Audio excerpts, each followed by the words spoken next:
I've got a couple of great guests for y'all today. They are here from Nashville, Tennessee. I work with them a lot, and I think y'all will find the conversation very exciting. Chris Oglesby is a 30-year veteran of the music industry. He's currently VP of Creative at BMG Nashville Music Publishing, which is where I myself write and James Slater write as staff writers. While Chris came to Nashville to be an artist, he had no idea of the amazing journey that he was headed for. Publisher executive Karen Conrad offered Chris a job at AMR Publications, and 1 year later, Karen urged Chris to talk to David Conrad, executive VP of Almo Irving Publishing in Nashville. Chris worked through there for 7 years, signing Craig Wiseman and Jess Brown, two very successful songwriters. He worked alongside creating giants of songwriting such as Max D. Barnes, Mike Reed, Kent Robbins, Alan Shamblin, and Don Schlitz. He accepted a job to be part of a new company called Dreamcatcher, and during an 18-month tenure there with owners Kai Fleming and Bob Doyle, the company landed 18 cuts and 3 singles. Oglesby then moved to BMG Music Publishing, and he worked there for 10 years. He had the privilege of working with such notable songwriters as Marcus Hummin, Hugh Presswood, Rick Giles, and John Hyatt, to name a few. He signed superstar talents like David Lee, Luke Laird, and Barry Dean, as well as re-signing Craig Wiseman. Chris stepped out on his own and took on the role of songwriter-manager, a new concept in working with writers for the Nashville music community, in April of 2004. Then he established Oglesby Writer Management. OWM quickly became part of the music industry powerhouse 19 Entertainment. While there, he worked with various 19 Entertainment artists on their writing and did A&R for them, artists such as Kelly Pickler and Carrie Underwood. He worked on the Fox show American Idol, being a part of the audition process. And in 2013, this is where he comes back into my world, he accepted a position at BMG as VP of Creative. Chris has been responsible for and a part of such hit songs as So Small, Temporary Home, Last Name, all by Carrie Underwood, Praying for Daylight, Rascal Flatts, Check Yes or No, George Strait, Young by Kenny Chesney, 19 Something by Mark Wills, Only You Can Love Me This Way, Keith Urban, and the Martina McBride single, God's Will. Y'all please welcome Chris Oglesby to the stage.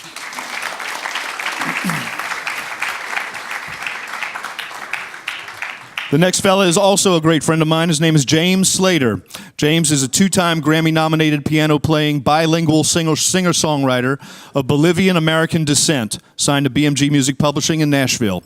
Born in Durham, North Carolina, and raised in the tropics of the Panama Canal Zone in Central America.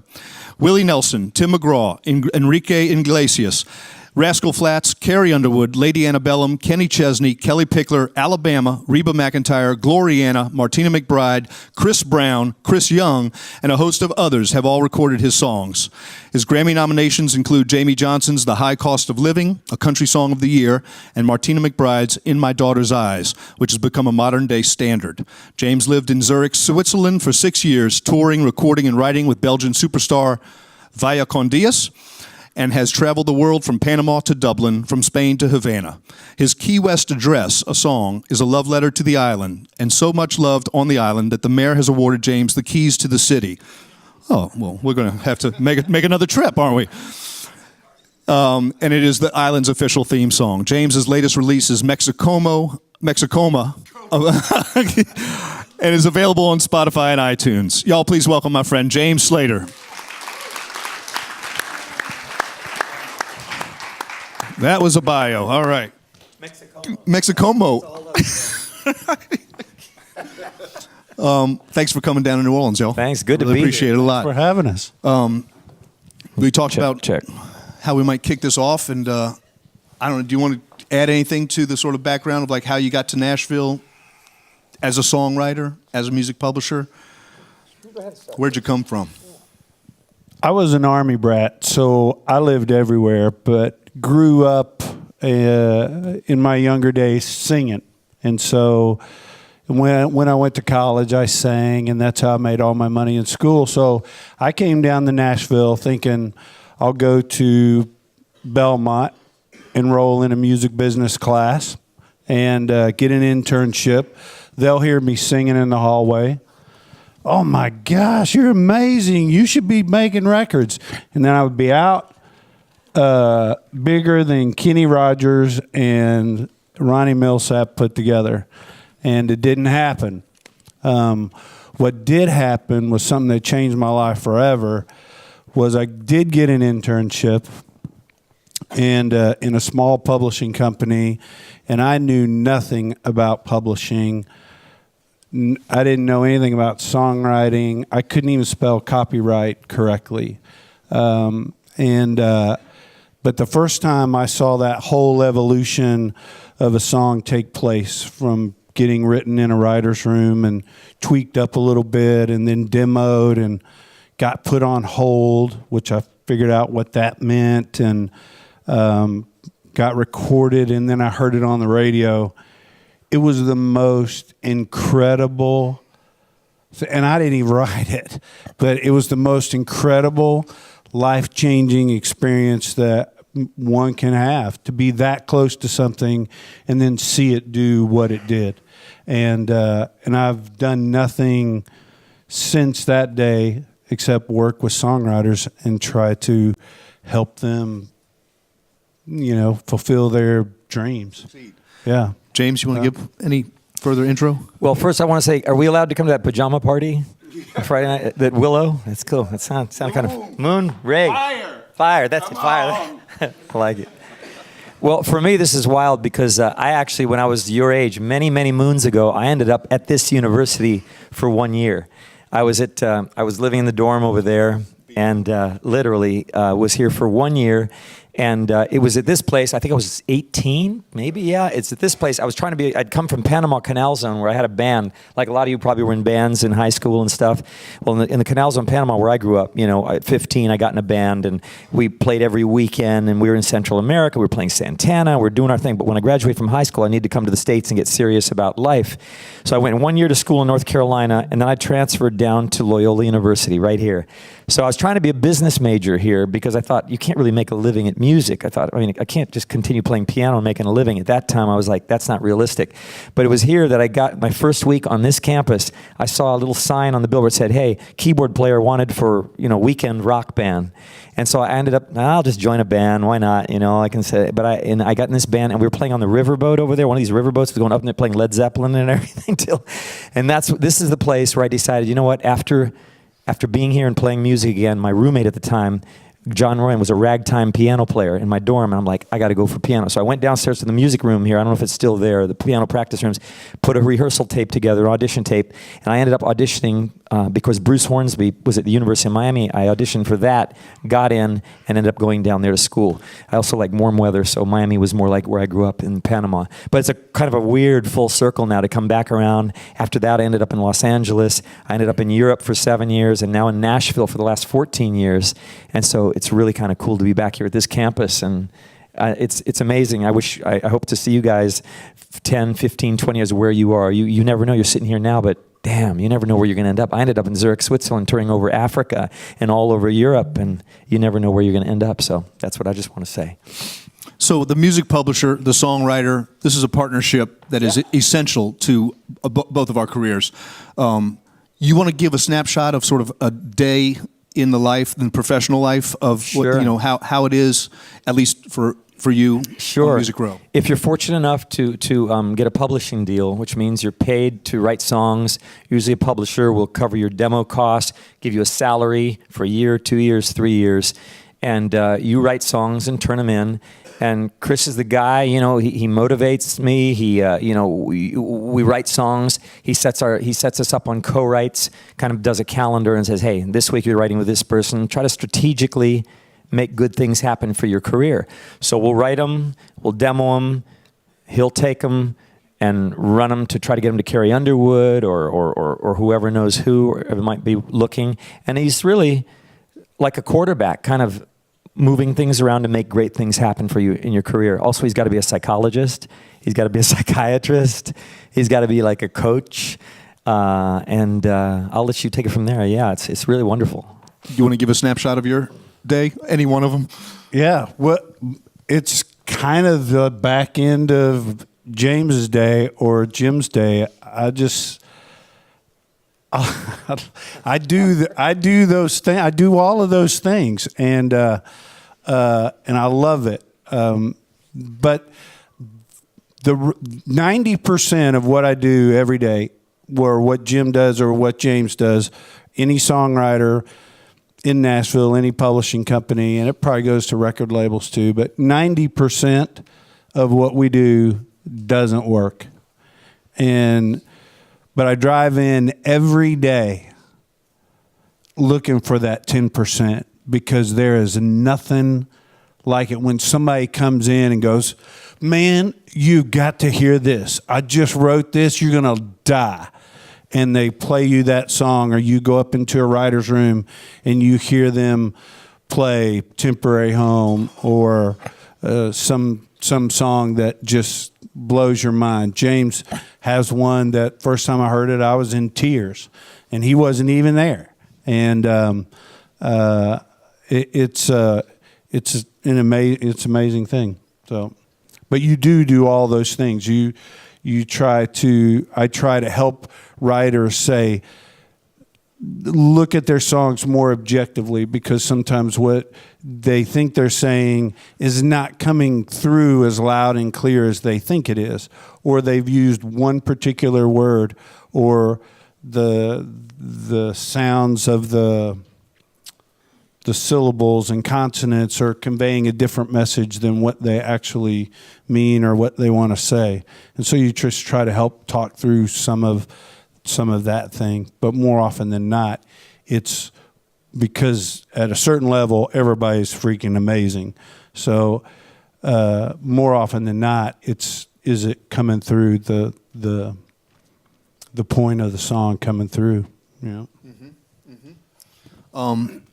I just want to give you guys a vivid picture of what they do and who they are in the business, in the ecosystem of Nashville. At any point, if you have a question, feel free to raise your hand. We don't have to divide up the Q&A till later.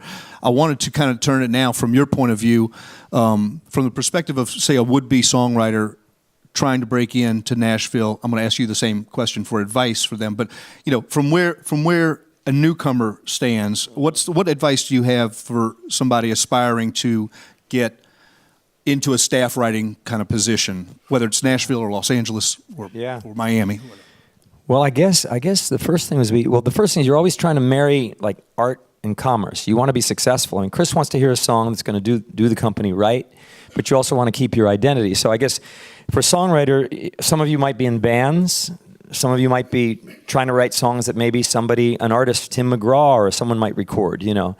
So the first thing, I guess, is to find your voice, find some kind of style that a publisher will go, okay, I could hear this. I want to sign this person for a year or two. It might be your voice. You know, maybe you got a really unique voice, or it might be that you're an amazing songwriter lyrically, or maybe your melodies are amazing. Maybe move to a place like Nashville where there's a lot going on. Find co-writing. You co-write every day over there a lot, you know, and find whatever team works for you. Write songs that a publisher will go, you know what, I want to invest in you. I want to do this. It's not easy, but it's just finding that keeping your artistic integrity, but also writing songs that someone can go, hey, yeah, we can make money on this too, because it is a business too. So it's always walking that line. That's the tough thing, you know. If that makes any sense. It makes a lot of sense, I think. Yeah. I think it does. Does it make sense to you? Chris, you want to answer? Yeah.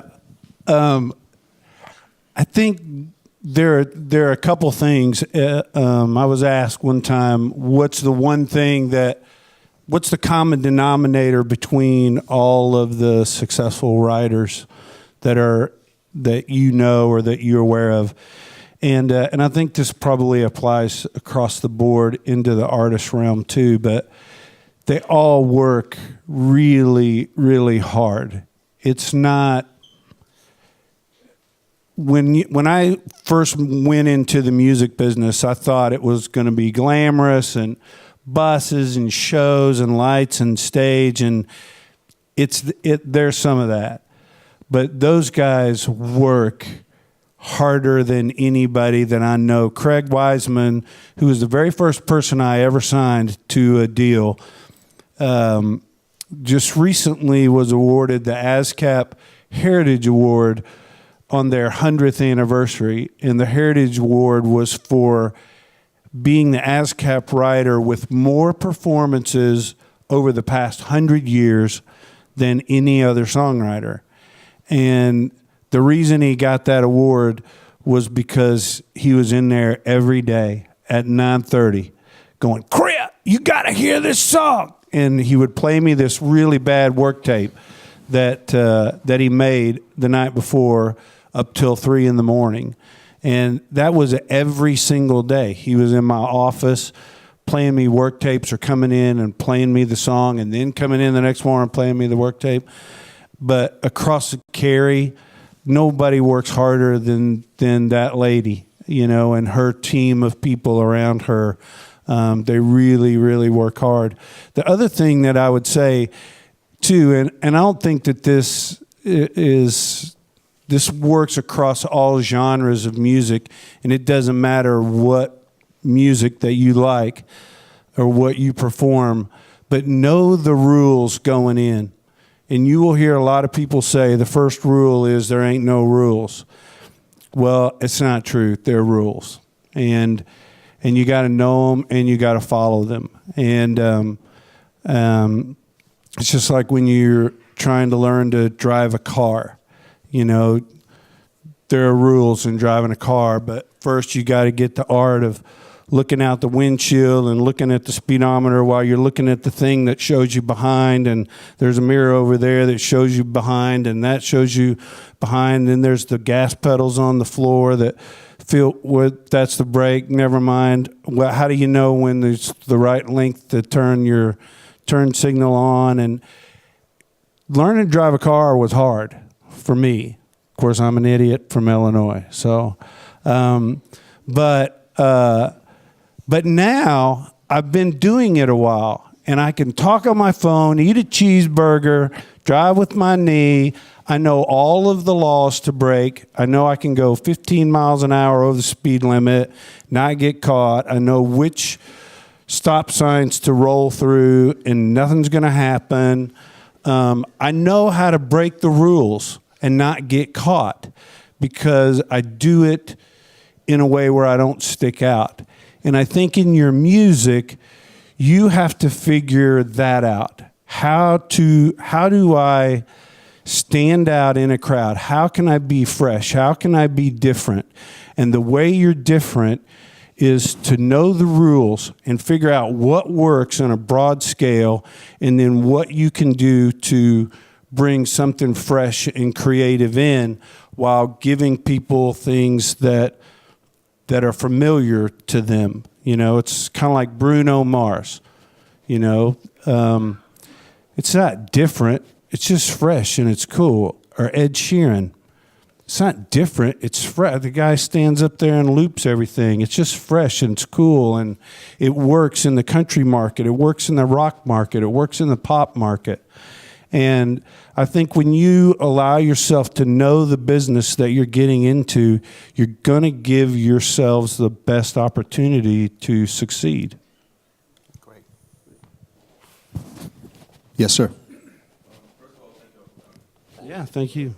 As an artist that also wants to break into the publishing game, the industry being like an industry makes it so that there's a tendency for other people to devalue your work. So like when you're first starting off, like where do you put your foot down as far as like the value of your work? You understand? Yeah. I think there's some genres of music where you can get into some difficult situations in creating music and then having to give a piece of it away. Is that what you're talking about? And then to It's like, you know, as an artist, I feel as though I can build the value of my songs. But then when you're trying to like pitch it to a publishing company or label, because it's an industry, they'll want to like con you out of your money or devalue your work. So like, to what point do you say that that's okay because you're just first wanting to start off in the I would say if you're ever in a situation where you feel like you're getting conned or devalued or something seems weird like that, just get out of the room. Don't go. Call me and ask me about it, because you shouldn't be made to ever feel like what you do is inferior to what he does or what he does. That's just not the way it works. And everybody's music in here has value, and what everybody does has value. And I was talking to a couple right before this started, and all of the things in the industry. I mean, there's a lot changing right now in our industry, and the people in this room are going to set the new standards for the way things end up going. And your music should never be devalued, and you shouldn't be made to feel like that you're having to take second best ever. I don't know if that answers your question or not. You never compromise when you're trying to like sell a song. I'm going to say, compromise can be good. It can get you ahead. When I first started out in Nashville, James arrived fully formed, and they were paying him high dollar from day one.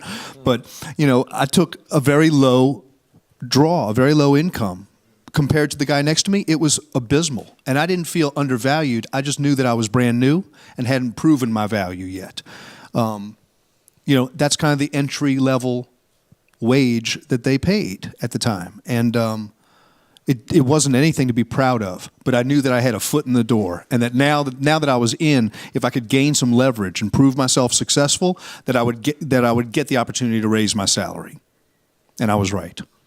Sometimes getting in is worth the compromise. You're right, yeah. And sometimes it's not even just a monetary, it's not always about money. Looking back now, I've been there 14 years, I can see where I could have compromised on a few things. And I think you have to have an open heart and open mind, If a lower dollar value means you're going to be working with people, if you look around, it's going to raise your, you're going to move up, and good people. I mean, I think it all depends. I think you have to be smart, call somebody like him, and run it by some people that you can trust.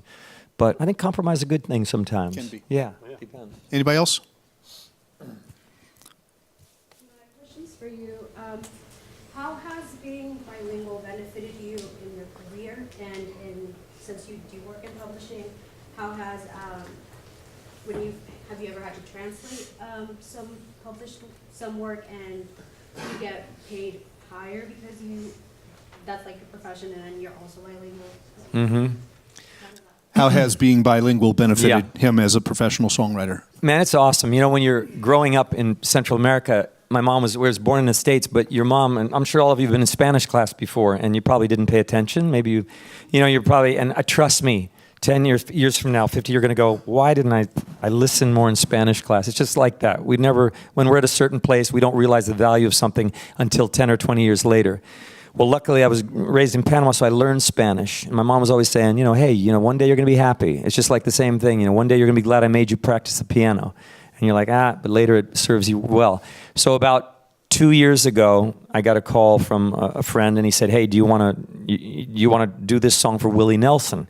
And I'd never met Willie Nelson or anything like that, and we all get a lot of opportunities in Nashville, but this was a big one because Willie's Willie Nelson, man. So I ended up writing Spanish lyrics for a song that was already a hit in South America. So it's basically rewriting the song. Anyway, long story short, because of being bilingual, I ended up in the studio with him all day. And a picture in my office shows me and Willie Nelson in the studio hanging out, not on his bus smoking weed, anything like that, but in the studio, yeah. But, I mean, there's a direct benefit. And then another song, I got to write a song for Enrique Iglesias, who's in Nashville. There's a lot of country stuff going on, but now there's a whole lot of pop stuff, too. So Nashville now, anything can happen there. So those are two direct, direct opportunities that would never have happened if I hadn't spoke Spanish. And now more so than ever, I mean, look at the biggest song of the summer this year. If you look back on 2017, the biggest song is Despacito. Huge. And then when they put Justin Bieber on it, became the #1 watched video in the history of YouTube channel, okay? So now I'm actually working with a Spanish artist from Ecuador. So I think that's helping with that. I think being bilingual, speaking any other language is just another tool you can use in your career. So I'd say if you speak it, keep it up, and if you don't, learn it. It's just a beautiful language, man. The world's getting smaller as we go along, you know. So you brought up something I wanted to talk to, because we don't have as many country music songwriters here as we might in other parts of the country. What is Nashville to pop and R&B genres these days? Can you all speak to that, so that in case anybody here is thinking about Nashville as a location to work in, it's certainly not just country. Can you speak to it? Just one thing I want to say is, so Meghan Trainor, All About the Bass, came out in Nashville, written there, recorded there. The Kings of Leon are from there, produced there. Anything can happen there now. Anything can happen in Nashville. I was just thinking earlier, Taylor Swift, right? Global. So yeah, I mean, anything can happen in that town now. But more than that, I was just thinking, it's just about getting 3.5 minutes of magic to come out of the speakers. Whether you're into rap, country music, or whatever it is, man. If you can get 3.5 minutes, whether it's your band or whatever, just to come out, that'll hit you, and you'll go, wow. I mean, I remember a couple of years ago, Lorde came out with Royals, and that was done in New Zealand. A friend of hers in his bedroom did that thing, and that became huge. It wasn't done in Nashville, it wasn't done in New York or even LA. And so I think it's not so much where you are, it's just putting in the work, you got to work at it. And if you can get 3.5 minutes to come out of those speakers, no matter where you're from or where you do it, in your bedroom or the best studio down the street, that's going to translate, man. Just find a way to do it. Yeah. Pop, rock, R&B. And two, at BMG, we've recently had a lot of success with writers from other genres having success in our market. We have a writer by the name of Shy Carter who wrote a Charlie Puth song called One Call Away. And he's an artist and does his thing, but he had a big hit on Billy Currington. In fact, it was a #1 record, a big record on Tim and Faith, a song called Speak to a Girl, and now he's got Kane Brown's next single. And we have Greg Wells, another BMG writer from LA, pop producer. 3 LA writers wrote a song for Florida Georgia Line called Holy. The music community is, like James said, it's getting smaller. And I think because of the way we consume music now via Spotify and Pandora and those kinds of things, where you can create your own playlist, because not one person in here probably listens to strictly just one thing. We listen to a lot of different things.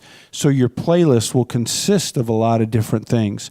So now you're seeing artists like Katy Perry and Pink and Carrie Underwood and Kelly Clarkson becoming closer and closer, or Ed Sheeran and Keith Urban and Adam Levine becoming closer and closer to each other, because musically they're all like what the other one does, and they dial that into what they do. Lyrically, it's the thing that sets them apart, makes them work in different genres.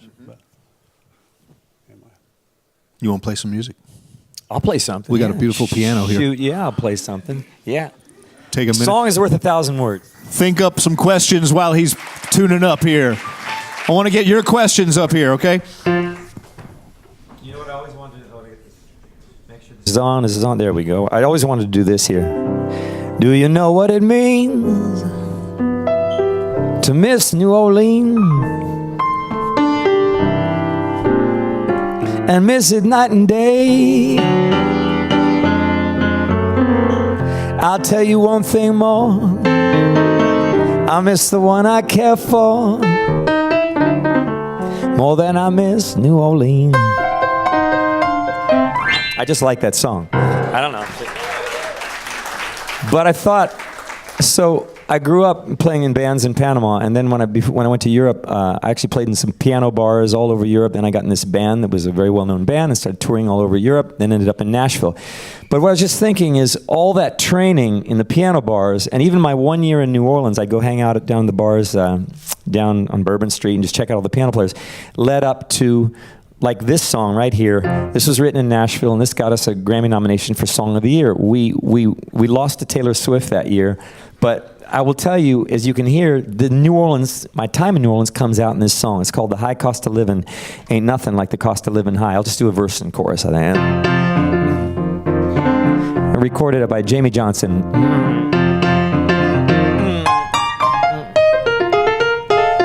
I was just a normal guy. Life was just 9 to 5 with bills and pressure piled up to the sky. She never asked, she knew I'd been hanging with my wilder friends, looking for some other way to fly.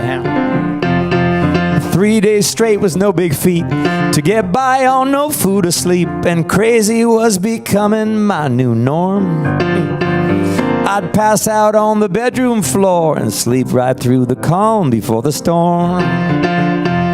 My life was just an old routine, every day the same damn thing. Well, I couldn't even tell I was a liar. I tell you, the high cost of living, it ain't nothing like the cost of living high. Said the high cost of living, it ain't nothing like the cost of living high. The last verse. My whole life went through my head, laying in that motel bed, watching as the cops kicked in the door. I had a job and a piece of land. My sweet wife was my best friend, but I traded that for cocaine and a whore. What? With my newfound sobriety, I've had the chance to sit and think of all the things I had and I threw away. This prison is much colder than the one I was locked up in yesterday. My life is just an old routine, every day the same damn thing. Well, I can't even tell if I'm alive. I tell you, the high cost of living, it ain't nothing like the cost of living high. There's a little Bourbon Street in that, right?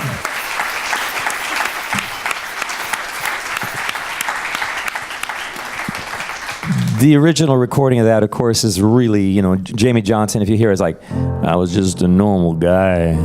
But since I spent time here, I like to put a little Leon Russell-style piano in there. So, but that's the kind of song, whereas Jim, as you know, you never know what you're going to write on a given day in Nashville.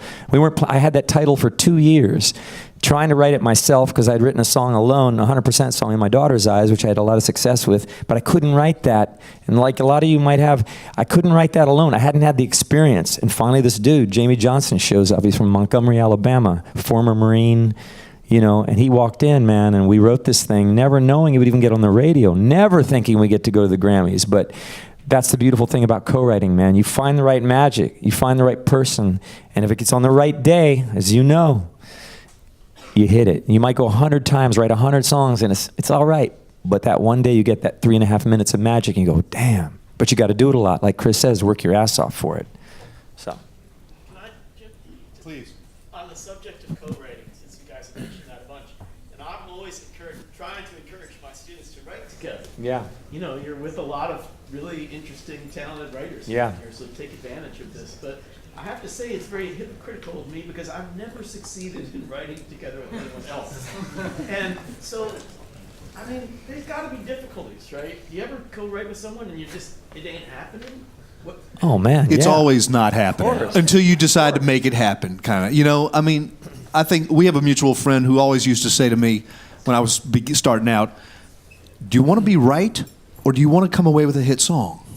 And he just always kept at the front of me that goal of finishing the day with some kind of work, And that meant subverting my ego and subverting my desires creatively a lot of times, or my politics or my religious beliefs or whatever it was, in order to get the job done. You talk about compromise. It's a long road of compromise. And so, and then you finally, once you get up to a certain level of, I think, talented songwriters, there's an understood target, a commercial and artistically gratifying piece of work, and you're kind of on the same page about how to get to work, get busy. Been put in a co-write situation with someone who's very inexperienced and not Oh, yeah. taking that.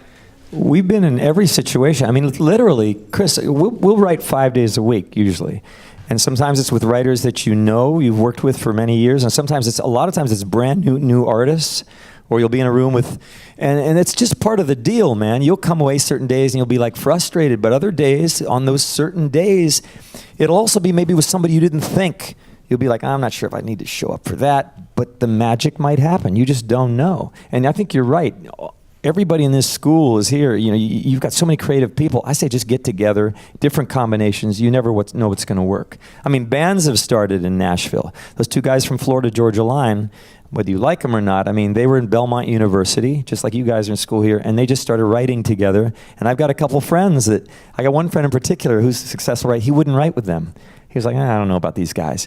Now, you know, they're huge. So you just never know what combinations out there are going to work on any given day. You never know. Chris knows, though. What do you want to say about co-writing? Well, I think there are definitely benefits to co-writing. And I think one of the things that's beneficial is that gives you that perspective immediately in the room. One of the bad things about co-writing is sometimes writers can forget who they are and what they do and what the whole reason that you even started this journey in the first place. And because any writer that I know in Nashville can write 100%er by themselves and have a big hit on the radio, but they choose to co-write every day.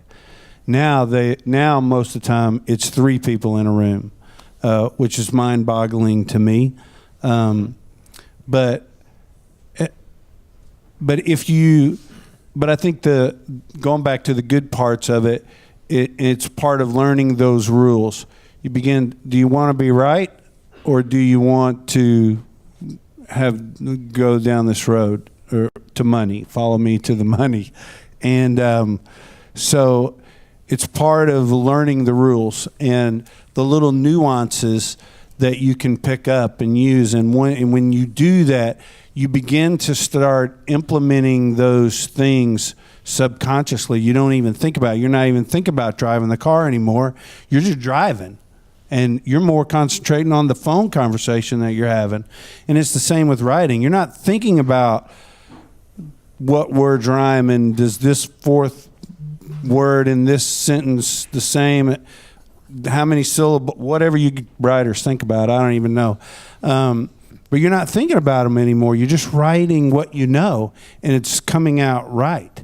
And but then you get so used to doing it that way, people sometimes fail to go back and just write by themselves. James has an amazing song that he wrote for his niece, 100%er. Wasn't thinking about anything in the world except his niece. And he wrote it all by himself. And he wrote it before he moved to Nashville. And it was a massive hit on an artist named Martina McBride. And actually, he and I have been talking a lot about 100%ers and writing by yourself and getting back to that. Not all the time, but just saving some of those ideas or whatever. You should play a little bit of that one. I'll do that. It's hard. I think that's a great question, and Chris is right. It's the hardest thing, man, especially if you started off writing some 100% songs yourself. Once you get to Nashville, you get into this habit. You know, you are put in a room a lot. You write a lot with other people. So I think a lot of people, like Chris said, could write 100%ers, but they don't. I don't know. It's a mystery, man. I'll give you a little bit of this is in my daughter's eyes. Verse and chorus. In my daughter's eyes, I am a hero. I am strong and wise, and I know no fear.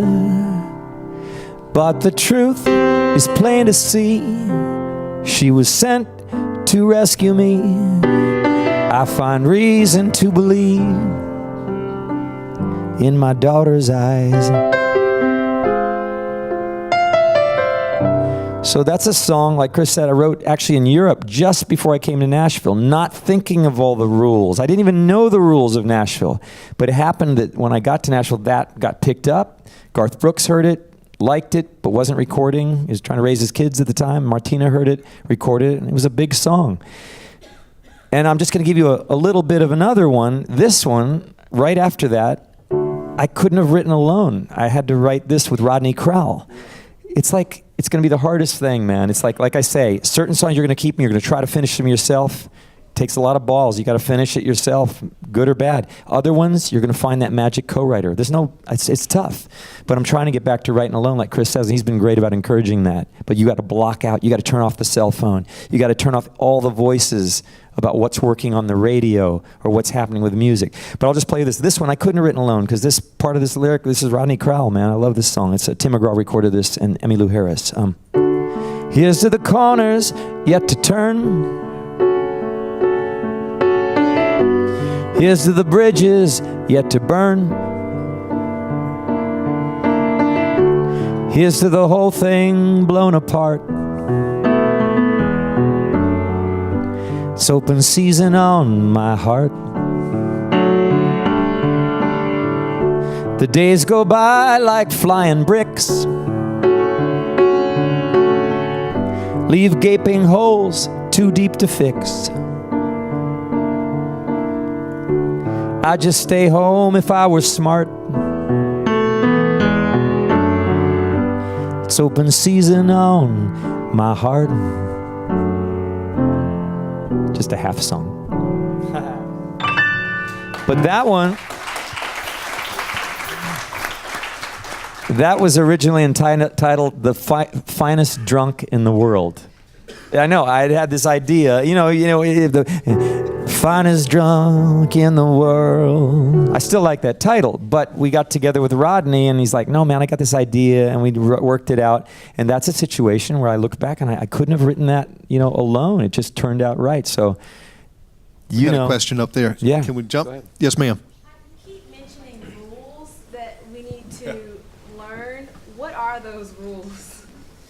Come take my class. Rules in like different genres, or rules as applied to the industry in specific, or I think where are we going?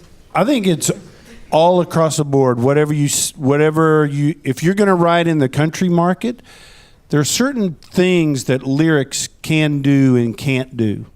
And if you're going to write in the hip hop market, there are certain rules that you got to know in order to write hip hop music or urban music or pop music or songs for sync. Like I tell people all the time in the country market, it's not really a sonic thing in country, because you got everybody from George Strait on the radio to Carrie Underwood to Keith Urban, so it's all over the place, but the thing that holds them all together is the lyrics. So to me, country music is a lifestyle. Same with hip hop and urban music. That's a lifestyle. You either speak that language or you don't. And if you don't and you try to speak it, just like in country, it's kind of obvious you don't know what you're talking about. And so the posers you can see it. You can see them coming a mile away. And so it's incumbent upon us to know the rules of each of those things, or surround ourselves with people who do know those rules and can help us get a fresh take on that. Does that make any sense? Does that answer your question? So, Yes. question about as far as like songwriting, like when you have a song done to be sent off to someone else, how much of it do you actually have done? Like, how is it just the chords and like lyrics, like just lead sheet, or do you actually go through and kind of figure out like this is kind of the feel? I guess that would be down to the studio guys, but. Well, I mean, that's great. Nowadays, you know, look, he was just talking about Shy Carter, and great writer, just had Tim McGraw and Faith Hill's first single. When you played me that in the office, it was a piano vocal. So those guys didn't put a whole band. They didn't cut it with a band. They didn't use tracks. I mean, it was basically a piano and a vocal, and it was awesome. And if the song stands up like that, great. It just depends on the song. Nowadays, a lot of you guys or girls have computers and tracks, so you can make it sound like a band. You know what I mean? I think it all just has to serve the song. For us, it could be a piano vocal, it could be a guitar vocal, it could be a band thing, whatever serves the song to best highlight it. It could be anything. Typically in Nashville, these guys will write and demo a whole song, you know, from start to finish. Yeah. We don't deal in lead sheets or anything like that. In LA, it's become more of the norm for people to write a verse and a chorus, and they'll send it to somebody, and they'll get an artist to finish it or pass it around to several artists and see who likes it. Or they'll have somebody produce a track, and they'll send that track to 4 or 5 different lyric writers and have them put a lyric on it and pick which one they like the best or whatever. They do it kind of weird ways. And I don't know if I'm a big fan of that, you know, doing it like that, but that's the way it happens sometimes. Mm-hmm. I do have a follow-up. How, for someone who can write charts, who has the ability to write and read music, is that an advantage anymore? It seems like it's not. Like, I can read and all this other stuff, but most of the time I'm playing gigs, I'm just going. I don't think the way it's an advantage, it's not that you can do it, but you can understand it and use that knowledge and that ear in a way that most can't. It's not this that's where the magic is. It's up here, and how you hear it and how you get it out. You know, that's the gift that you have, not just the process and being able to do it. I mean, also, I would say now every day in Nashville, there's 1,000 studios and charts are being written. I'm not sure if you're talking because, you know, do you know number charts you talking about or chord charts? Either one. So, you know, every time I write a song on the piano or Jim writes something and we go to the studio and say the band's going to cut it, the first thing the band leader does is write a chart out. So that all the guys in the studio, it's an amazing thing to watch these crappy little voice memos that we do turn into almost a record sounding thing within an hour. And a chart is written for the musicians to do. So if you were going to be a studio musician or a leader of a studio thing, you're going to write a chart out. That's an asset there. But as far as writing, if you're writing, trying to get your songs, that's a different thing, you know. Yeah. Memories. I had a question specifically about the song that you were talking about that Martina McBride did. Yeah. So you had that recorded piano and vocals, right? Okay. Mm-hmm. So did you go into that thinking this is going to be for someone else, or were you at that time thinking that you were going to be even releasing music yourself? So, because there's a big distinction between that and a lot of artists are like creating music, myself included, that it's like it could be for someone else or it could not be. So how do you kind of figure out that line? And yeah. You know, that one wasn't even thought about. Like that was one, again, I'm talking about this now, that was a piano vocal. And piano vocal, I got to Nashville and a publisher heard it and said, man, we're going to cut this over again here in Nashville, and we're going to use this girl, Gretchen Wilson at the time, who was an incredible singer at the time, to record it. I wasn't thinking about whether it was going to be for someone else or not. That just came from my heart. That's really the best thing, you know. But I knew it wasn't for me to sing. If I was ever going to be an artist, that wasn't for me to sing. It was like this high rangy, if you ever hear the song recorded, it's this high rangy thing. That's not my thing, you know. So I think, you know, certain days you're going to write songs that you're going to feel like these are going to be for you and certain songs you're going to go, man, maybe somebody else needs to do this. We've got a lot of artists. Thomas Rhett, who's a big artist right now in the country thing, he wrote a lot of songs for other artists.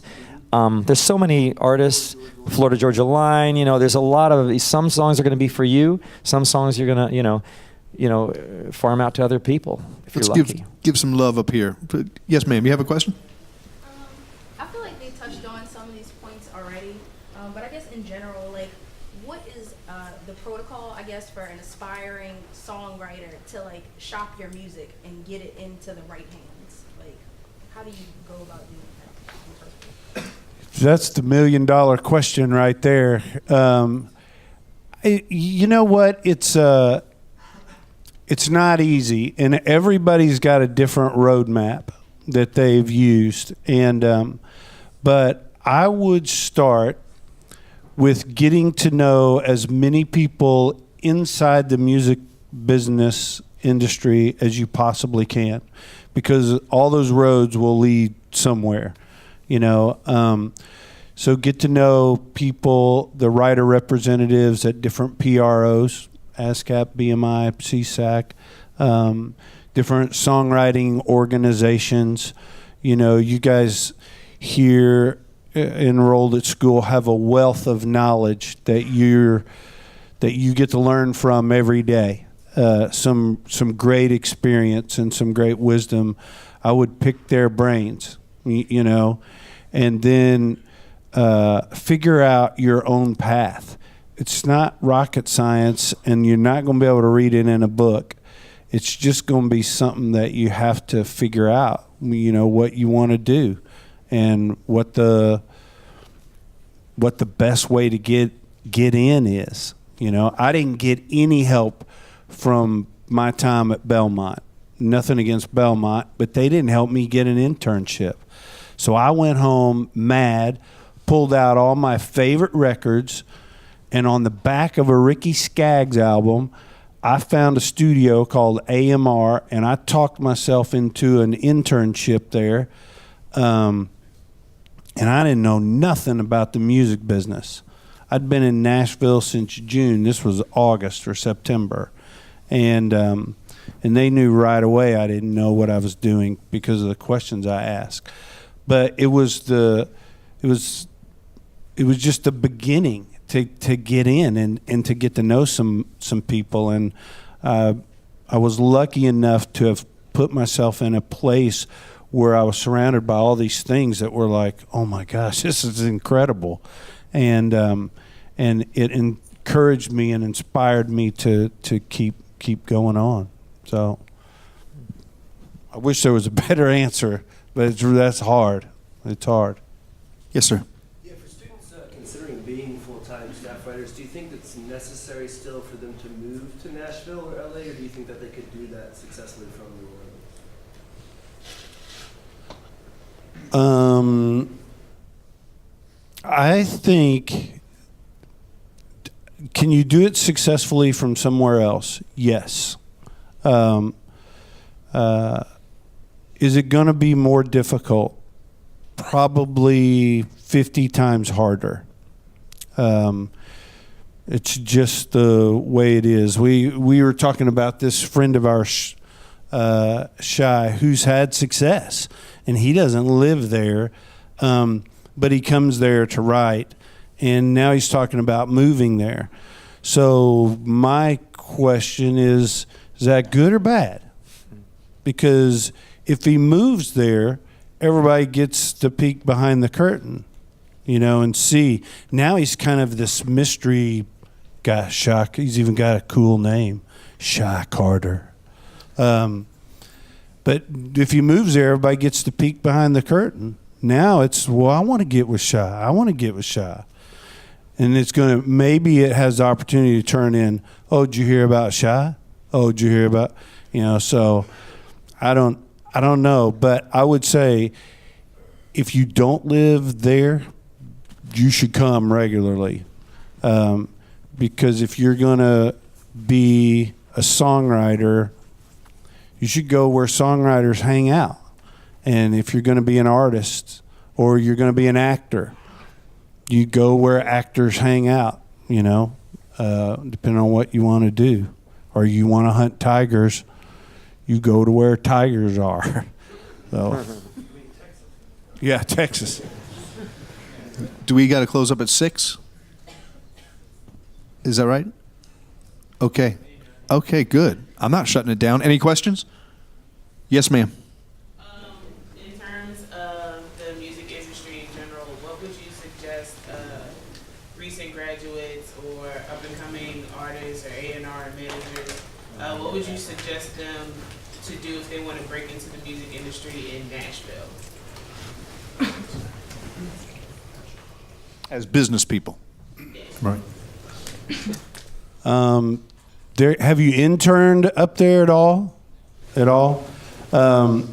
Internships are a great way to start because you get the opportunity to, and I don't know if there's an internship program here where you can go intern for the summer, but if you intern, then you get an opportunity to meet people in the business and get to know them and learn different areas of it and decide if that's what you want to do or if you want to do this over here or that over there.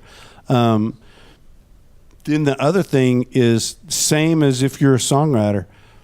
If you want to get to Nashville, you got to take some time and come up there and meet the people at U Music and introduce yourself to them and get to know them and meet as many people as you can. It's a relationship-oriented town, and people know each other and they talk to each other and they're very friendly.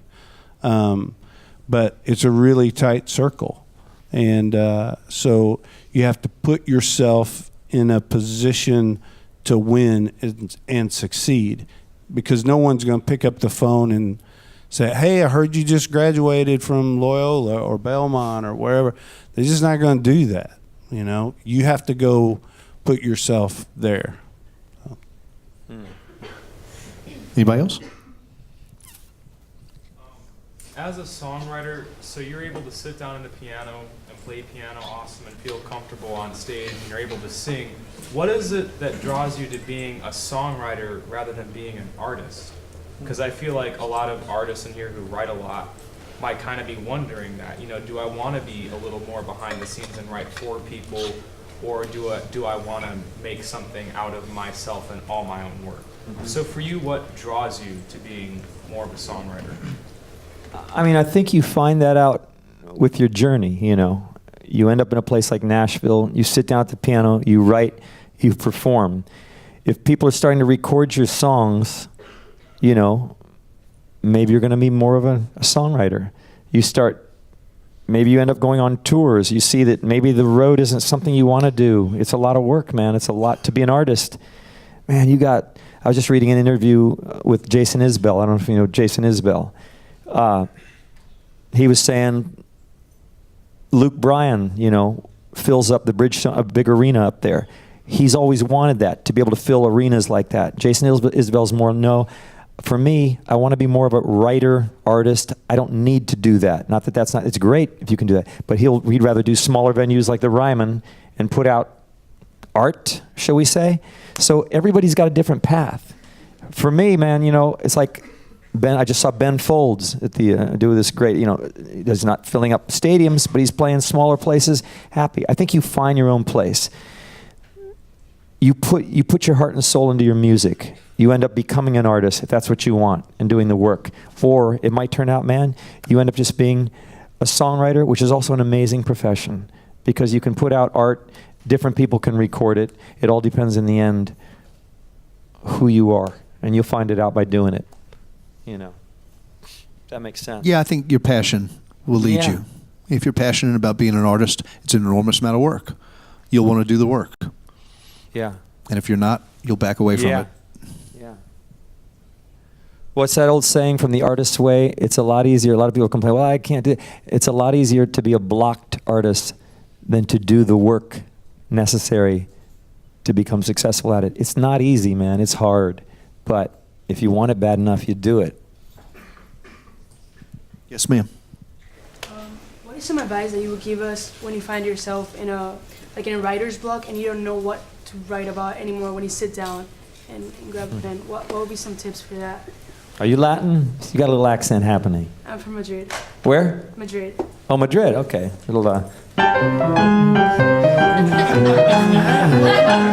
I've been to Spain.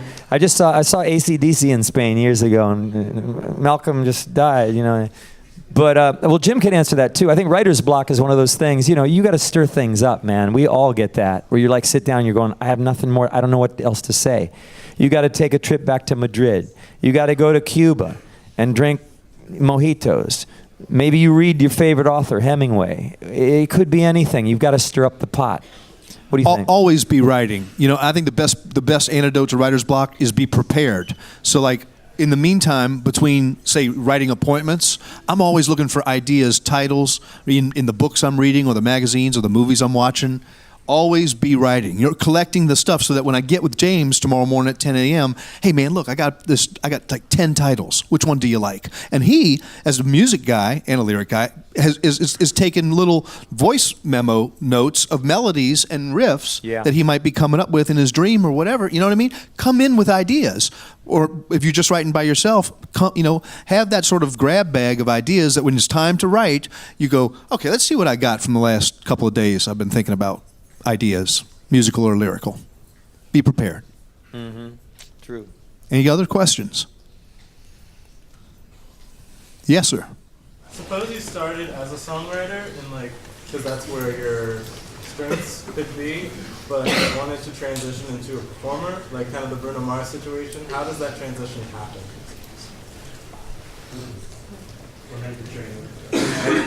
Yeah, I've seen it happen a lot, and I think it just happens naturally. Because I know many times writers will sing their own demos, and then when the publisher's playing them for A&R people, their first question a lot of times is, "Wow, who's singing? Who's that? Who's singing?"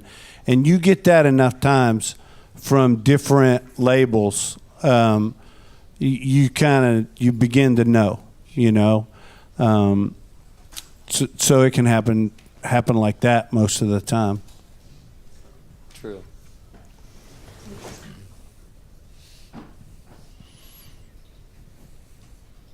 James Slater and Chris Oglesby. Y'all, thank you. Let them know you appreciate them.